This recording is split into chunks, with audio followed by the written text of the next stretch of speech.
Hello friends, welcome to my YouTube channel nursing solutions. आज की video में हम कम्युनिटी हेल्थ ऑफिसर एग्जाम से रिलेटेड कुछ इम्पोर्टेंट क्वेश्चंस या इम्पोर्टेंट एमसीक्यूज डिस्कस करेंगे। जैसे कि आप जानते हैं कि गवर्नमेंट ऑफ पंजाब ने सीएचओ की जो भर्ती है वो निकाली है एंड उसका जो एग्जाम है वो 7 अगस्त 2022 को है। तो उसके रिगार्डिंग हम कुछ क्वेश्चंस हैं जो डिस्कस करेंगे। तो इस वीडियो में मैं ब्लॉक 1 और ब्लॉक 2 डिस्कस करूंगी। ब्लॉक 1 जो है वो पब्लिक हेल्थ और एपिडेमियोलॉजी से रिलेटेड है एंड ब्लॉक 2 जो है वो न्यूट्रिशन से रिलेटेड है। एंड इस ब्लॉक से रिलेटेड बाकी जो क्वेश्चंस हैं वो मैं अपनी नेक्स्ट वीडियो में डालूंगी। तो हम स्टार्ट करते हैं। जो पहला क्वेश्चन है वो है dimensions of health concerned with proper biological functioning is called physical dimension, mental dimension, spiritual dimension and social dimension. तो इसमें जो करेक्ट आंसर है वो है option number A, that is physical dimension. Because जो फिजिकल डिमेंशन है that is related to the biological functioning of the body. And अगर हम डिमेंशंस की बात करते हैं तो हमारे बहुत हेल्थ की बहुत सारी डिमेंशंस हैं, जिसमें हमारी physical dimension, mental dimension, social dimension, intellectual, spiritual, financial, occupational, environment and emotional dimensions आती हैं। नाउ जो नेक्स्ट क्वेश्चन है वो है rehabilitation comes under which level of prevention. तो इसके जो ऑप्शंस हैं वो क्या क्या हैं? That is primordial prevention, primary prevention, secondary prevention और टर्शरी प्रिवेंशन। जो रिहैबिलिटेशन है वो ऑप्शन नंबर डी मतलब टर्शरी प्रिवेंशन का पार्ट है।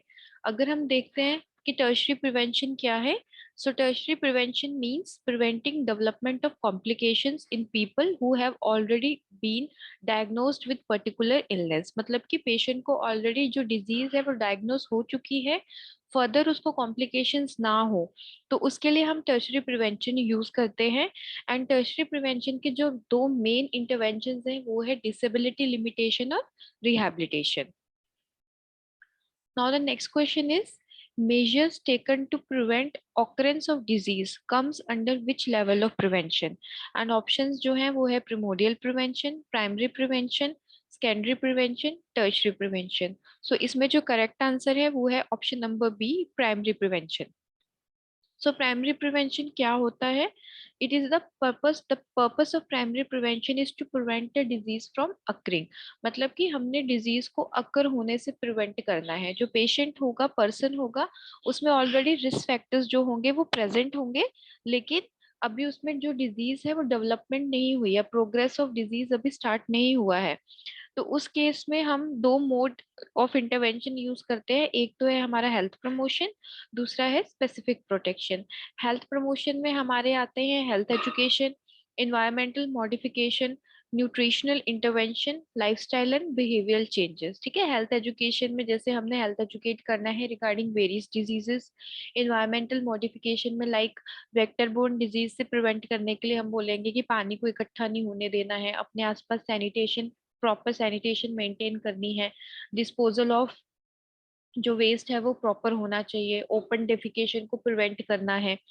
न्यूट्रिशनल इंटरवेंशंस में लाइक हमारे डिफरेंट तरह के न्यूट्रिशनल प्रोग्राम्स आ गए। ठीक है, वो सारी चीजें इसमें आएंगी। लाइक स्पेसिफिक माइक्रो न्यूट्रिएंट्स या मैक्रो न्यूट्रिएंट्स दे रहे हैं, जैसे कि नेशनल निपी प्रोग्राम है, national iron plus initiative programme है, जिसमें आयरन फॉलिक एसिड टैबलेट्स हम बच्चों को और बड़ों को देते हैं। विप्स प्रोग्राम है हमारा, weekly iron folic acid supplementation programme, जिसमें कि हम स्कूल गोइंग चिल्ड्रन मतलब जो एडोलसेंट्स हैं उनको हम आयरन देते हैं ताकि उनको एनीमिया ना हो। इसके बाद हमारा आता है lifestyle and behavioural changes. Lifestyle and behavioural changes में लाइक कि पेशेंट को, पर्सन को बोलना है टोबैको स्मोक नहीं करना है, अल्कोहल कंज्यूम नहीं करनी है, स्मोकिंग को स्टॉप करना है, रोज एक्सरसाइज करनी है, फिजिकल इनएक्टिविटी कम करना है, योगा करना है। ठीक है, ये सारी लाइफस्टाइल एंड बिहेवियरल चेंजेस में हमारे कुछ इंटरवेंशंस हैं। Now the next is the specific protection, मतलब जिसमें हम किसी स्पेसिफिक चीज से प्रिवेंट कर रहे हैं, लाइक इम्यूनाइजेशन। इम्यूनाइजेशन की अगर हम बात करते हैं तो स्पेसिफिक डिजीज से प्रिवेंट करता है। अगर हम बीसीजी वैक्सीनेशन करते हैं तो वो टीबी से प्रिवेंट करता है। अगर हम मीजल्स रूबेला लगा रहे हैं तो वो मीजल्स एंड रूबेला डिजीज से प्रिवेंट करता है। Same like use of nutrients, like iodise salt लेते हैं, आयोडीन से गोइटर नहीं होगा। विटामिन ए प्रोफिलेक्सिस प्रोग्राम हो गया जिससे नाइट ब्लाइंडनेस नहीं होगी अंडर 5 चिल्ड्रन में। Chemo prophylaxis like after needle prick, हम अगर HIV के लिए कीमो प्रोफिलेक्सिस ले रहे हैं, और अगर हम TB रिलेटेड कीमो प्रोफिलेक्सिस ले रहे हैं। Then wearing of personal protective equipment and protection against accident that include seat belt and helmet. So these all are the some examples of specific protection. Now the next question is the epidemiological triad means interaction of. So epidemiological triad we all know that is very much important. तो उसमें कौन से इन चीजों में की interaction होती है? So the options are agent, host and microorganism, agent, host and environment, host, environment and society, agent, environment and food. And इसमें जो correct answer है वो है option number B, that is agent, host and environment. Now the next question is, which of the following is not an example of primary prevention? That include breast self-examination, smoking cessation, BCG vaccination and vitamin A supplementation. So इसमें जो correct answer है वो है option number A, that is breast self-examination. अगर हमने already primary prevention में देखा कि smoking cessation हमारा lifestyle and behavioral changes का part है, BCG वैक्सीनेशन और विटामिन ए सप्लीमेंटेशन हमारा स्पेसिफिक प्रोटेक्शन का पार्ट है, तो इनमें रह क्या गया हमारा ब्रेस्ट सेल्फ एग्जामिनेशन।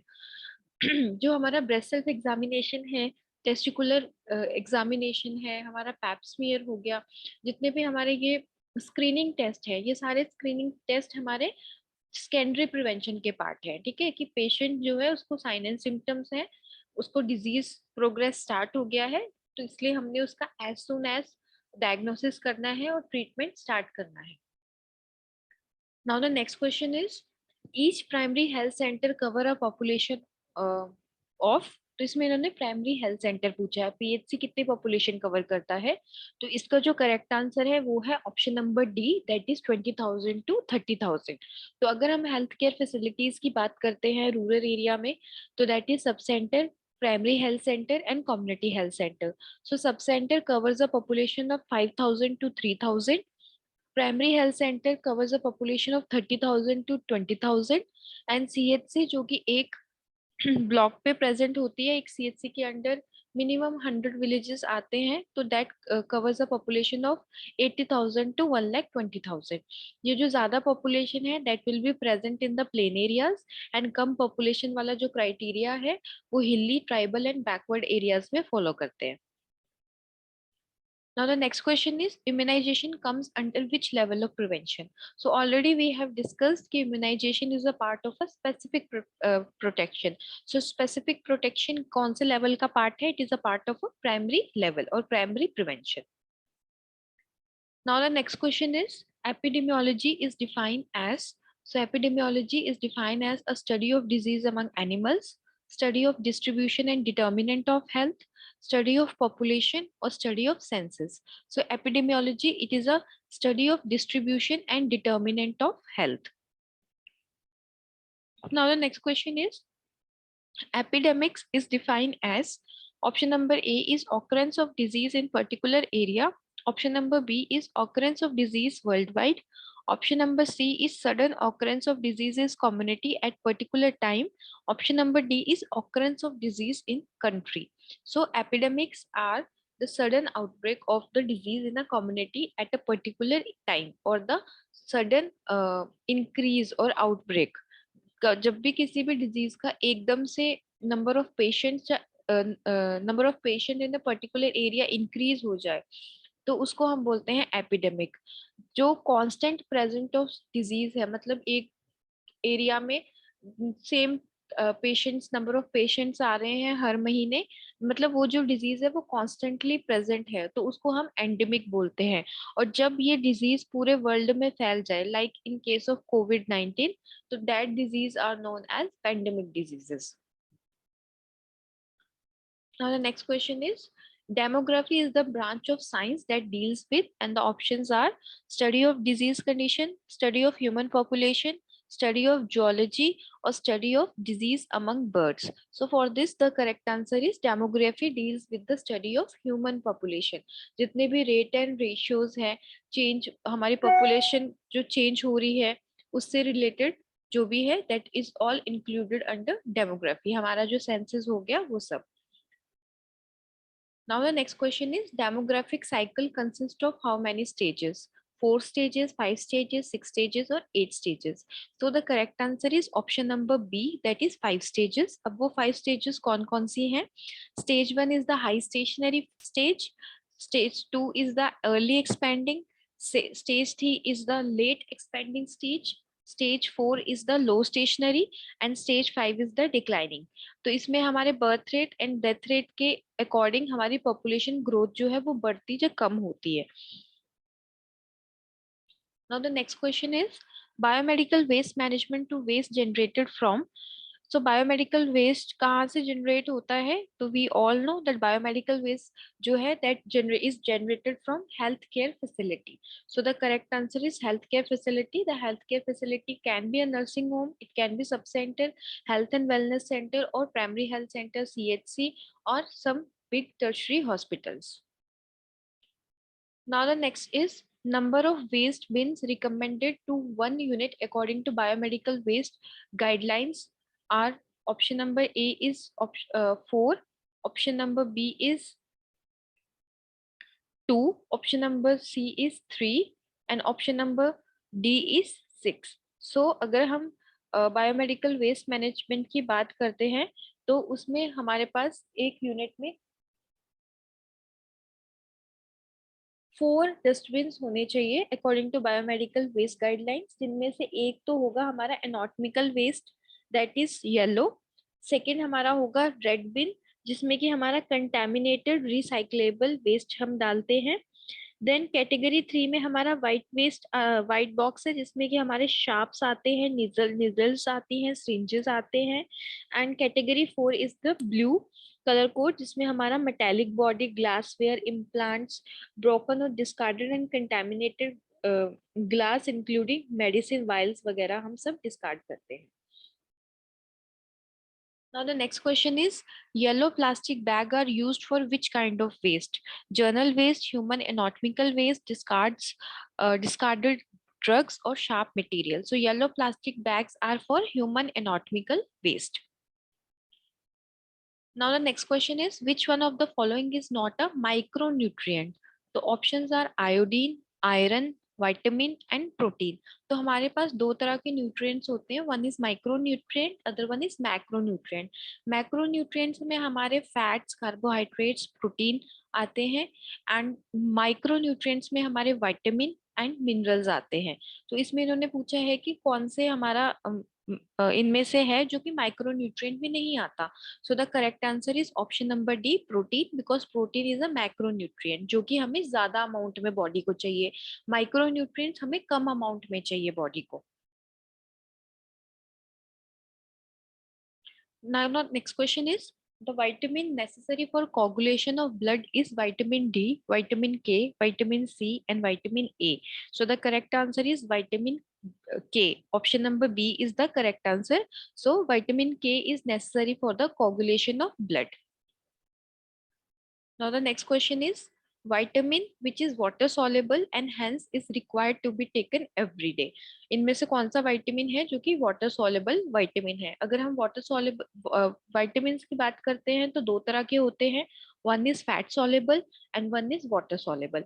जो वाटर सॉल्युबल होते हैं उनमें हमारा vitamin B complex and vitamin C आते हैं. मतलब कि ये जो है हमें हमेशा हमारी बॉडी को टाइम टू टाइम लेने हैं क्योंकि यूरिन के through it can be excreted out from the body. तो इसमें हमारे बी एंड सी आ गया. इसके अलावा हमारा vitamin A, vitamin D, vitamin E, vitamin के, ये सारे हमारे फैट सॉल्युबल है. तो इसमें जो करेक्ट आंसर है that is option number C, that is vitamin C is a water soluble vitamin. Now the next question is calorific value of carbohydrate is, मतलब कि 1 ग्राम कार्बोहाइड्रेट से कितनी किलो कैलोरीज जनरेट होती है. तो इसमें जो ऑप्शंस हैं वो है 4 kilo calories per gram, Option number B is 6 kilocalories per gram. Option number C is 9 kilocalorie per gram. And option number D is none of the above. So the correct answer is option number A, that is 4 kilocalorie per gram. So carbohydrates and protein की जो calorific value है that is same. तो 1 gram carbohydrates 1 gram protein will provide 4 kilo calories of energy, whereas in case of fats it is 9 kilo calories per gram. तो fat से जो है वो ज्यादा एनर्जी मिलती है. Now the next is thiamine deficiency results in. The options are beriberi, night blindness, scurvy, and rickets. So for this, the correct answer is option number A, that is beriberi. That is vitamin B1 की वजह से beriberi होती है. Vitamin A की deficiency से night blindness होती है. Vitamin C की deficiency से scurvy होती है जिसे हम bleeding gums कहते हैं. And vitamin D की deficiency से rickets होती है, that is related to bones. Now the next question is essential nutrient for a woman during her initial stages of pregnancy to prevent birth defect. तो इनमें से कौन सा न्यूट्रिएंट है जो कि अर्ली प्रेगनेंसी में बहुत जरूरी है जिसकी वजह से बच्चे को बर्थ डिफेक्ट ना हो. So the options are iron, calcium, zinc and folic acid. So इसमें जो करेक्ट आंसर है that is folic acid, because folic acid की कंजप्शन से जो न्यूरल ट्यूब डिफेक्ट है वो नहीं होता है.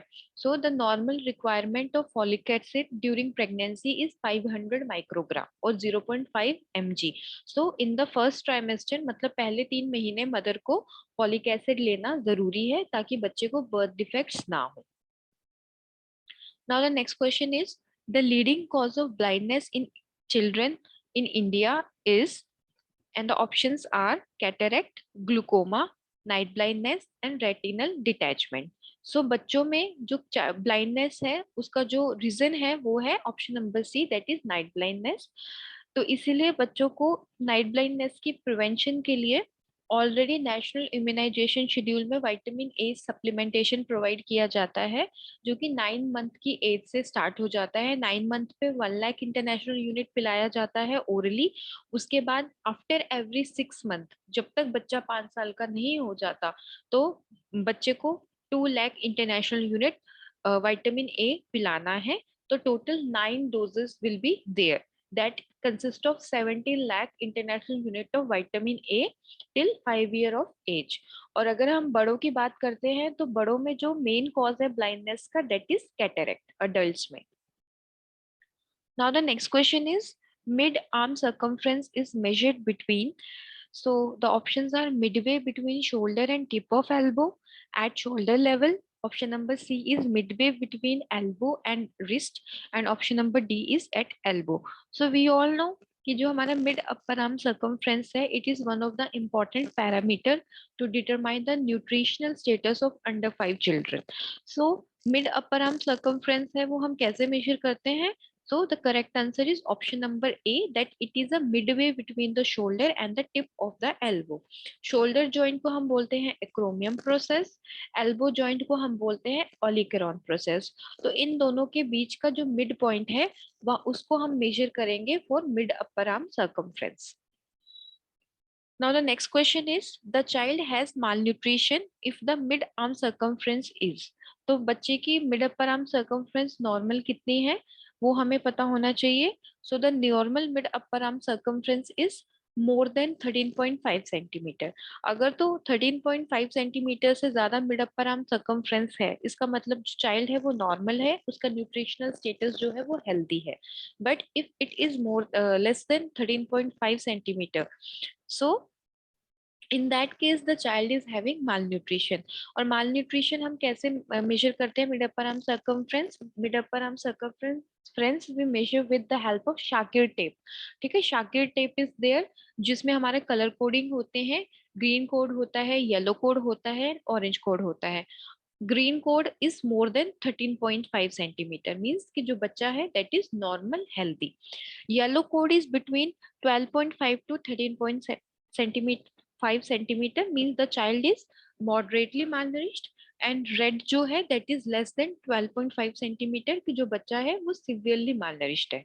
And mid upper arm circumference से हमें बच्चे का क्रॉनिक मालन्यूट्रिशन लेवल पता लगता है कि बच्चा जो है वो क्रॉनिकली मालनरिश्ड है। मे बी मदर ने एंटीनेटल पीरियड में अच्छे से डाइट ना ली हो, बच्चे को ब्रेस्ट फीड ना कराया हो, बच्चे का इम्यूनाइजेशन स्टेटस पुअर है, कंप्लीट नहीं है, वीनिंग स्टार्ट नहीं की हो टाइम पे। तो these all are the factors for the chronic malnutrition. बच्चे के ऑलरेडी पेट में हेलमेंथिक इन्फेस्टेशन है, तो ये सारी चीजें हमें क्रॉनिक मालन्यूट्रिशन की तरफ इंडिकेशन देते हैं। Now the next question is colostrum is rich in which vitamin? So the options are vitamin A, vitamin B, vitamin C, vitamin D. So colostrum we all know that it is the yellowish thick fluid जो कि breast में after delivery release होता है and this is highly nutritious for the newborn. इसमें हमें हमें IG immunoglobins present होंगे और हमें काफी वाइटामिन मिलते हैं। तो इसमें जो है विटामिन ए की जो कंसंट्रेशन है वो सबसे ज्यादा होती है, तो that's why vitamin A is mostly present in the cholesterol. Now, the next question is, at consumer level, what should be the level of iodization of the salt to prevent goiter? So, iodization of salt is very important to prevent the goiter. So, at the consumer level मतलब जो हम घरों में salt use करते हैं, because we are the consumer, हम लोग consume कर रहे हैं आयोडाइज सॉल्ट। तो इस लेवल पे जो आयोडाइजेशन है वो कितना होना चाहिए? तो it should not be less than 15 parts पर million, it should not be less than 20 parts per million, it should not be less than 25 parts per million, and should not be less than 30 parts per million. So at the consumer level it should not be less than 15 parts per million. And अगर हम production side की बात करते हैं, मतलब जहाँ पे ये सॉल्ट आयोडाइजेशन हो रहा है, तो at the production side it should not be less than 30 parts per million. Now the next question is, D's, that is diarrhea, dementia and dermatitis, are characteristic of which deficiency? And the options are, option number A is thiamine, option number B is niacin, option number C is zinc, and option number D is riboflavin. So the correct answer is option number B, that is niacin, that is the deficiency of vitamin B3. तो अगर patient को, जब person को deficiency of vitamin B3 है, तो patient को ये symptoms होंगे। The patient will have profuse diarrhoea, dementia होगा एंड डर्मेटाइटिस होगा, जिस इन कंडीशन को हम क्या बोलते हैं? This condition is known as pellagra. Now the next question is, if the staple diet of population is rice and jawar, possibility of occurrence of which deficiency is common? And the options are niacin, zinc, folic acid and thiamine. अगर हम rice and जवार की बात करते हैं, तो rice and जवार is rich in vitamin A, folic acid and other vitamins, but this they are means they are having lacking of tryptophan and niacin. तो नाइसिन नहीं होगा and tryptophan will be absent in rice and jowar, तो that's why they are at a risk of deficiency of niacin, that is vitamin B3। तो उसकी वजह से जो patients हैं, जो पीपल हैं, जो कम्युनिटी है जो सिर्फ राइस एंड जवार लेते हैं, उनमें एक तो नाइसिन की डेफिशिएंसी होगी और साथ में साथ उनमें हमें प्लेग्रा बहुत ज्यादा देखने को मिलेगा, मतलब डायरिया, डिमेंशिया एंड डर्मेटाइटिस जो सिम्टम्स होंगे वो उनमें प्रेजेंट होंगे। Now the next question is, the total weight gain during pregnancy ranges from 9 to 12 kg, 12 to 14 kgs, 8 to 10 kgs and 14 to 16 kgs. So अगर हम normal weight gain की बात करते हैं pregnancy में, that is 11 kg, 1 kg in first trimester and 5 kg 5 kg in second and third trimester. तो इन्होंने इसमें range पूछी है, so the correct answer is option number A, that is 9 to 12 kgs. Now the next question is, the increased demand of calories per day in last trimester of pregnancy is 350 kilocalories, 450 kilocalories, 250 kilocalories and 400 kilocalories. तो trimester में अगर हम pregnancy की बात करते हैं, तो pregnancy में वी ऑल नो कि the calorie requirement and protein requirement है वो बढ़ जाती है as compared to the non pregnant state. तो प्रेगनेंसी के थर्ड ट्राइमेस्टर में 350 किलो कैलोरीज जो है वो एडिशनल कैलोरीज मदर को लेनी होती हैं सेकेंड एंड थर्ड ट्राइमेस्टर में, that is 350 whereas in the first trimester it is 150 kilo calories. Now the next question is eating dash rich food can prevent morning sickness and the options are protein, fat, carbohydrates and vitamin. तो जो भी mother's हैं जिनको morning sickness होता है during the first trimester, उनको हम हमेशा बोलते हैं कि उठने के बाद they can take a toast और अ बिस्किट. तो टोस्ट एंड बिस्किट्स जो हैं दे आर द कार्बोहाइड्रेट्स. तो carbohydrates help in the prevention of morning sickness. Now the next question is cutoff hemoglobin level in pregnancy for anemia is less than 10 gram per deciliter, 11 gram per deciliter, 12 gram per deciliter and 13 gram per deciliter. तो अगर हम pregnancy की बात करते हैं तो pregnancy में the minimum जो हमें नॉर्मल HB है that should be 11 gram per decilitre. If the HB is less than 11 gram per decilitre then the mother is said to be anaemic. और ऑलरेडी क्योंकि हम प्रेगनेंसी में prophylactic iron folic acid supplementation देते हैं mother को during the second and third trimester ताकि anaemia ना हो, तो एटलीस्ट मदर का जो HB है वो 11 ग्राम होना चाहिए. अगर मदर का 11 से कम हो जाता है तो उस केस में there is requirement of other therapies. Now the next question is which vitamin enhances the absorption of iron? And the options are vitamin A, vitamin B, vitamin C and vitamin D. So for this the correct answer is vitamin C, that is option number C, because जो vitamin C है वो iron की absorption को enhance करता है. इसलिए mother को educate करना है कि हमेशा ऑरेंज जूस के साथ शी कैन टेक आयरन ताकि आयरन की एब्जॉर्प्शन इंक्रीज हो सके. एंड इसकी इसी के साथ हमने मदर को एजुकेट करना है कि लाइक चाय हो गई, कॉफी हो गई, मिल्क हो गया और मिल्क रिलेटेड जो भी प्रोडक्ट्स हैं उनके साथ आयरन नहीं एब्जॉर्ब करना, आयरन नहीं लेना है क्योंकि जो कैल्शियम है वो आयरन की एब्जॉर्प्शन को इनहिबिट करता है. तो इसलिए आयरन और कैल्शियम की टैबलेट कभी भी एक साथ नहीं लेनी है, दोनों में मिनिमम 2 आवर्स का गैप होना चाहिए. Now the next question is thick yellowish viscous liquid secreted in small amount for first few days after delivery is known as option number A, that is colostrum. Now the next is hormone facilitate the release of milk from alveoli and the options are prolactin, progesterone, estrogen and oxytocin. So the correct answer is oxytocin. So oxytocin is the hormone which help in the release of milk from the alveoli. Now the next question is breastfeeding should be initiated within dash after normal delivery, after 30 minutes, 1 hour, 2 hours or 3 hours. So breastfeeding should be initiated within 1 hour of the delivery for initiating the breastfeeding. Now the next question is most appropriate time for weaning of the baby is option number A is 3 months, option number B is 6 months, option number C is 8 months, and option number D is 1 year. So weaning, it is the process in which we are putting the baby on the solid food, है ना. Breast feeding से baby को हम solid food में डाल रहे हैं क्योंकि breast feeding completion of 6 month तक हमने बच्चे को सिर्फ माँ का दूध देना है, exclusive breast feeding should be there.